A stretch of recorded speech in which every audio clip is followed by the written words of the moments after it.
अगर आपके कोई प्रश्न नहीं हो तो हम लोग इसको सर प्रश्न है। सर आपने एक चीज की चर्चा नहीं की, शराबबंदी। शराबबंदी की चर्चा क्या कहना चाहेंगे? शराबबंदी की चर्चा इसलिए नहीं की कि मैं वो पहला शख्स हूँ जो कि जिस दिन से बिहार आया हूँ उस दिन से बिल्कुल कह रहा हूँ कि शराबबंदी गलत है, इसको हटाया जाना चाहिए।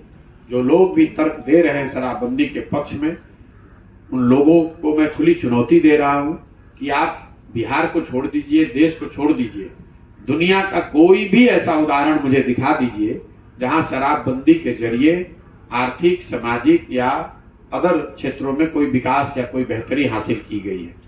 ये जो शराबबंदी है ये यूटोपियन आइडिया है, ये ऐसी चीज है जिसको आप लागू ही नहीं कर सकते हैं, इसलिए इसका बेनिफिट तो आपको होता नहीं है, इसके नुकसान आपको होने लगते हैं। तो 20,000 करोड़ रुपए का सरकार का नुकसान हो रहा है हर साल शराबबंदी की वजह से, और ये पैसा शराब माफिया और भ्रष्ट अधिकारियों के जेब में जा रहा है, लोगों की मौत हो रही है और शराब हर जगह मिल भी रहा है।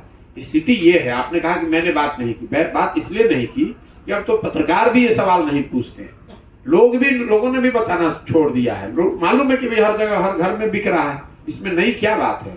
खबर उतनी ही बन रही है जब कोई बड़ी संख्या में कहीं दुर्भाग्यपूर्ण किसी की मौत हो जाती है, क्योंकि ये जहरीली शराब से मौत का सिलसिला भी आप लोग को बेहतर पता है, ये आज नहीं शुरू हुई है। इक्का दुक्के मौतें तो होती रही हैं, उसको पुलिस प्रशासन या जनता डर के मारे पहले बताती नहीं रही है। जब वो 5, 7, 8, 10, 20, 50 घटनाएं लोगों की दुर्भाग्यपूर्ण मौत हो जाती है तो शायद सरकार उसको दबा नहीं सकती है। तो ये हालात बिल्कुल गलत बने हुए हैं। और ये जो दोनों तीनों दल हैं, नीतीश जी तो मतलब एक तरह से हद कर दी है उन्होंने, एक तरह से डिक्टेटर हो गए हैं कि नहीं ये लागू ही होगा चाहे कुछ भी हो जाए, चाहे जितने लोगों की जान चली जाए, इस पर सोचने समझने को तैयार नहीं। और इससे सबसे ज्यादा नुकसान गरीबों का है। जिन महिलाओं के नाम पर शराबबंदी लागू किया गया है, सबसे ज्यादा गरीब महिलाओं को प्रताड़ित किया जा रहा है। जो लोग जिनके घरों के लोग पकड़ लिए जाते हैं तो महिलाएं दौड़ती हैं। मुझे दलित समाज की महिलाएं मिलती हैं जो कि ताड़ी के पेशे से जुड़े हुए लोग, उनके घरों में घुसकर महिलाओं के साथ अभद्रता की जाती है। महादलित समाज की महिलाएं मिलती हैं जो बताती हैं कि उनको थाने में बुलाकर बैठा लिया जाता है ताकि उनके घर के जो पुरुष हैं वो आकर सरेंडर करें। तो उनको जो परेशानी है वो तो दिख ही रही। जो लाखों लोगों पर केस चल रहा है वो सब गरीब और पिछड़े समाज के लोग हैं। और सबसे बड़ी बात, जो नीतीश कुमार जी या कुछ लोग इसके समर्थक कर रहे हैं कि गांधी जी ने ऐसा कहा है, तो मैं आपके माध्यम से रोज कहता हूं, आपके माध्यम से भी खुली चुनौती दे रहा हूं कि अगर जिसने भी या जो भी दावा करता है कि वो गांधी जी को जानता है, पढ़ा है, तो मैं दावा कर रहा हूं, अब गांधी जी का एक वक्तव्य लिखा हुआ या बोला हुआ दिखा दीजिए जो सरकार के द्वारा शराबबंदी के लिए उन्होंने कही है। गांधी जी ने सरकार के द्वारा शराबबंदी की बात अपने जीवन में कभी नहीं कही है, ना कहीं लिखी है। जो भी गांधी को पढ़ने का, समझने का दावा करता है, मैं उसको कैमरे पर खुली चुनौती दे रहा हूं। आप मुझे दिखा दीजिए कि गांधी जी ने ये कहां कहा है। गांधी जी ने शराब से होने वाले नुकसान और इसलिए समाज में जागरूकता और शराबबंदी, शराब को छोड़ने की बात, शराबबंदी की बात कही। उन्होंने सरकार के द्वारा कानून बनाकर शराबबंदी लागू करने की बात कहीं नहीं कही है। सर, अक्सर आप कहते रहते हैं कि जब तक लोग नहीं सुधरेंगे तब तक कोई भी परिवर्तन नहीं होने वाला है, क्यों ना हम ही आ जाए सत्ता में।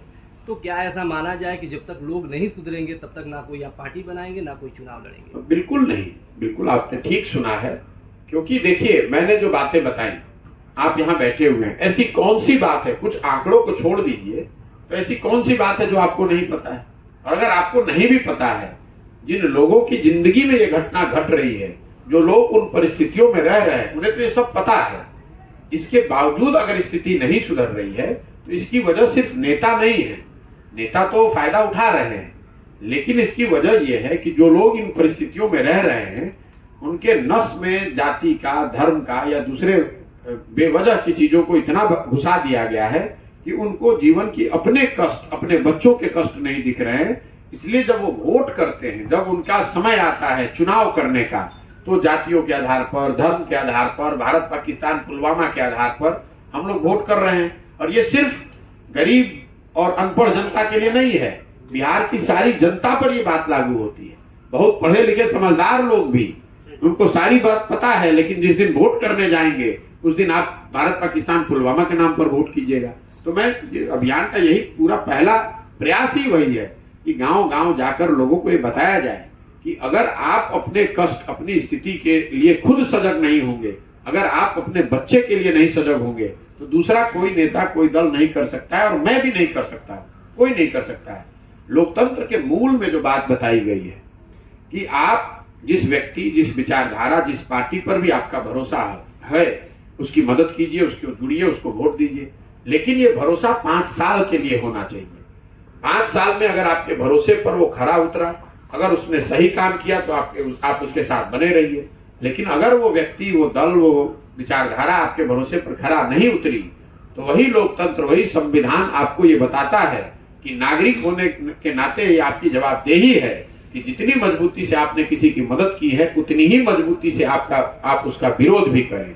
इसीलिए मैं कह रहा हूं कि चाहे आप लालू जी के समर्थक हैं, नीतीश जी के समर्थक हैं, कांग्रेस बीजेपी के समर्थक हैं, अगर आपने वोट दिया, 5 साल के लिए दिया, 10 साल के लिए दिया और स्थिति नहीं सुधर रही है, तो आपको आगे बढ़कर उनका विरोध करना चाहिए। सर, बड़ी समस्या ये